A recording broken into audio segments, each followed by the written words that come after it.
Hey guys, what is up? This is Sahil Watts and today I'll show you that how can you use your old Tenda router as a repeater or extender to your existing broadband. So your old router can be of much help if you want to extend the range of your existing router. Like I am having the broadband connection of Geo Fiber and I want to use it on my other floor. So I just bought a cable from the shop. This is a Cat 6 cable. So you can get it from the shop from of whatever size you want as per your need. And on one end you need to connect it with the Geo router, which is the main router provided by Jio or any other company, either it is Exitel or Airtel. It will work on all the broadband companies available in any of the country.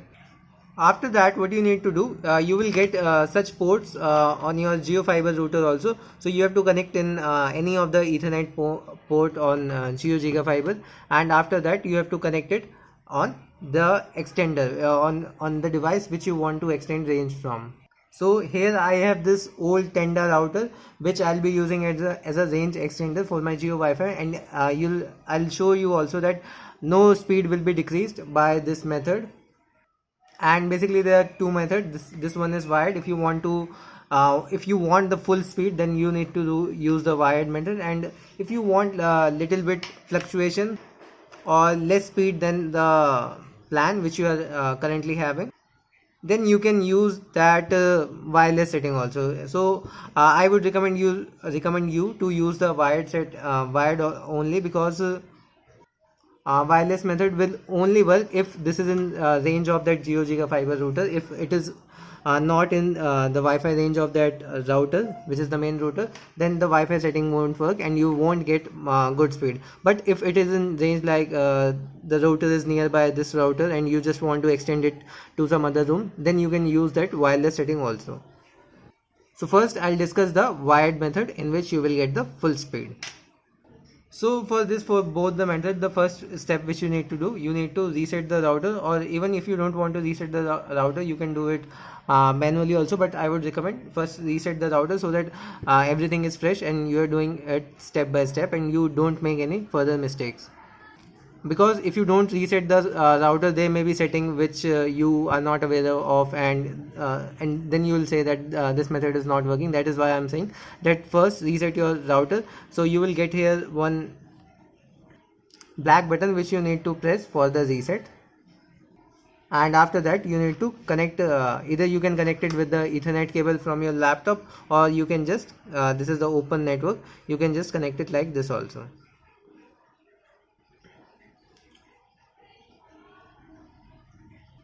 So when you will connect this, it will automatically load this page of Tenda, or you can just write it down 192.168.0.1, and you will get this page. So here what you need to do, you need to click on dynamic IP. So I'll just click on dynamic IP, and now you can just set any name, like I'll write Geo Fiber Extender and I'll write the password, and after that you need to click on OK button, and you are already set. Now what you need to do, you need to take this Ethernet cable, which is the second part of which the second part is already connected with the Geo Fiber router, and you need to connect it with Ethernet port available over here. So you can see these are the port 1 2 3 4, but make sure you don't plug it into the WAN port or the internet port. You have to plug it in the Ethernet port itself. So I'll plug it on the Ethernet port, which is 1, and you will see the light has been blinked of the first Ethernet port. That means it has been successfully connected. So now I'll show you that what is the speed that I am getting after extending this Wi-Fi range.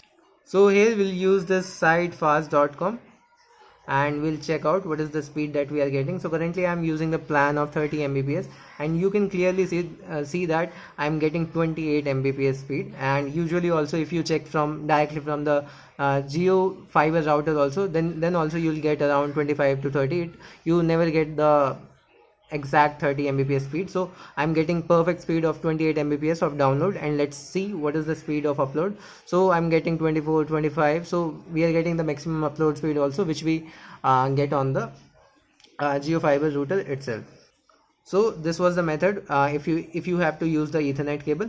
And now I'll show you another method in which you don't have to use any cable, but yeah, I'm already telling you that your quality of internet will decrease, because it is also taking wireless connection from the other router and providing you the same with this range extender.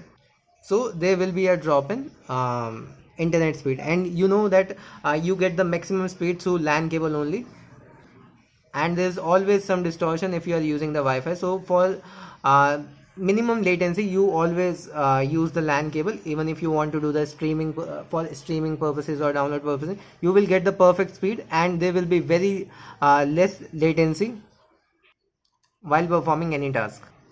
Now let's check it out, the wireless method. So for that, what you need to do, you need to type the same 192.168.0.1, and after that you will get this interface of the router, whichever router you are having. Like I am having the Tenda router, and you need to just play with the setting, and you have to see the wireless repeating, and under this you need to click on universal repeater and click on this.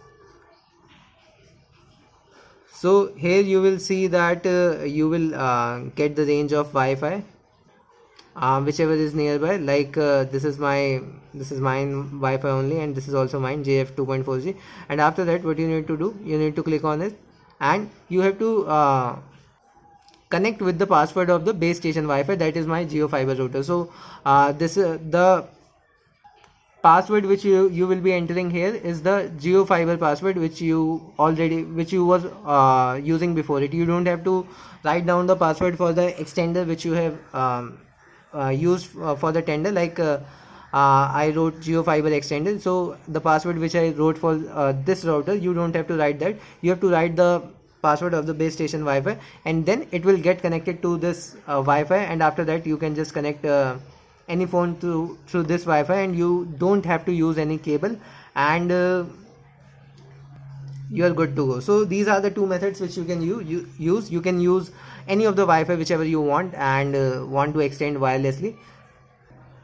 Just keep one thing in mind, that they both should be in range. It should not be out of the range of that Wi-Fi. So this is the limitation of wireless method, that you have to keep this Wi-Fi in range, and it cannot go much further from that base station Wi-Fi. And the second disadvantage is also that you will get the decreased speed, because it is transmitting signal wirelessly, not wired. So there will be increase in the latency.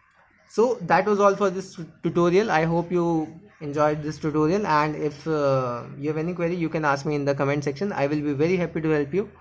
So if you like my content, do subscribe to my channel for more such technical stuff videos. And thank you guys for watching this video. I'll meet you in the next video. Till then, goodbye.